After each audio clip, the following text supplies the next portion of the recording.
The 2026 unsealing of the Epstein Files did more than just provide names.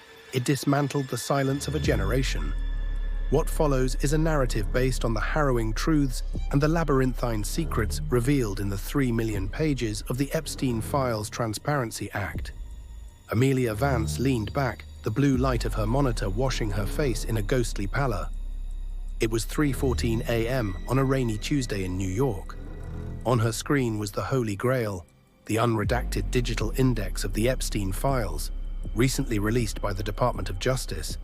She had been an investigative journalist for 20 years, but this felt different.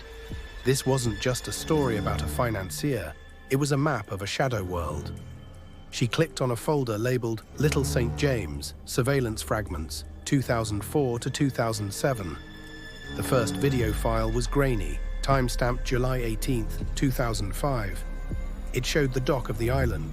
A private boat pulled up, and a tall man in a linen suit stepped off.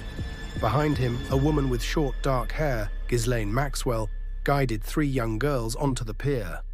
They looked no older than 14, clutching small backpacks as if they were going to a summer camp. "The recruitment pipeline," Amelia whispered. As she dug deeper into the Black Book records, she noticed something the 2015 leaks had missed. Next to several high-profile names, princes, former presidents, and tech titans, were small, handwritten symbols. A single star, a double arrow, or a circled number.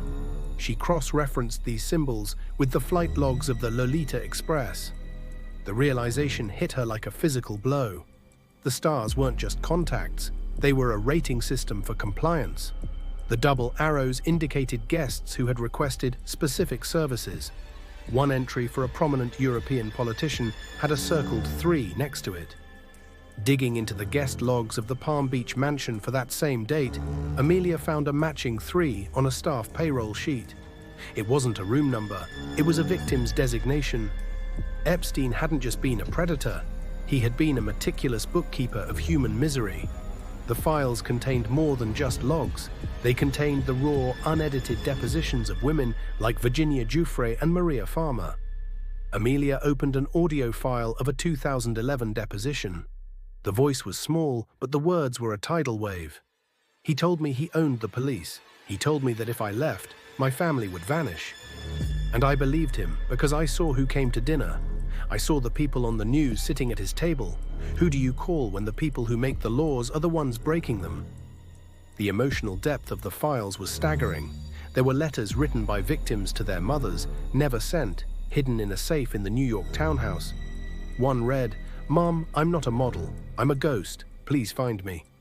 The most suspenseful part of the 2026 release was the long-awaited forensic report on Epstein's death in the Metropolitan Correctional Center, MCC, in 2019. For years, the broken cameras were a meme.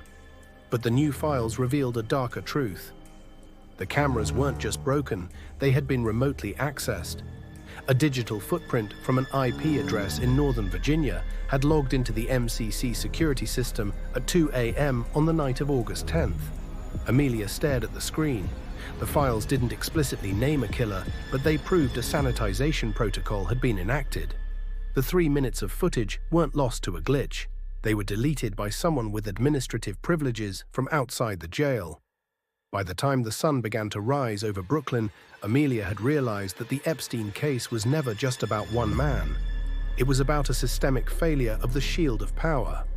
The files showed that the FBI had received credible tips as early as 1996 from Maria Farmer, but the investigation was mothballed for a decade.